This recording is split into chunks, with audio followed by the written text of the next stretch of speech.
YCP Jaganmohan Reddy గారికి కూడా చెప్తా ఉన్నాం, మీరు ప్రధాన ప్రతిపక్ష నాయకుడు, మీకు ప్రజాస్వామ్యంలో మీ చాలా బలమైన బాధ్యత. ప్రధాన ప్రతిపక్ష నాయకుడిగా మీరు ఎలాగో ఆంధ్రుల ఆత్మగౌరవం నిలబెట్టలేకపోయారు.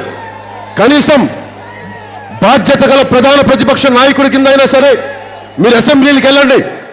మేము రోడ్ల మీద ఒక ఎమ్మెల్యే ఒక ఎంపీ లేని నేనే ఇన్ని ప్రజా సమస్యల్ని బయటికి తీసుకొచ్చి ఒక్కొక్క సమస్యకి పరిష్కారం ఇవ్వగలుగుతున్నప్పుడు మీరు ఒక ప్రధాన ప్రతిపక్ష పాత్ర వహిస్తూ మీరు అసెంబ్లీకి వెళ్లకుండా పారిపోతే ప్రజలకి మీరు ఏమి న్యాయం చేయగలరు? మీరు కూర్చోబెట్టి ఓదార్పు యాత్రలను చూస్తూ కూర్చుంటే ఎట్లా? మీ బాధ్యత, మీకు ప్రజలు ఓట్లు వేసింది, మీరు అసెంబ్లీకి వెళ్ళి నిలబడాలి. ముఖ్యమంత్రి నారా చంద్రబాబు నాయుడు గారిని నిలదీయాల్సిన బాధ్యత మీకు ప్రజలు ఇచ్చారు. దానిని మీరు మర్చిపోకండి.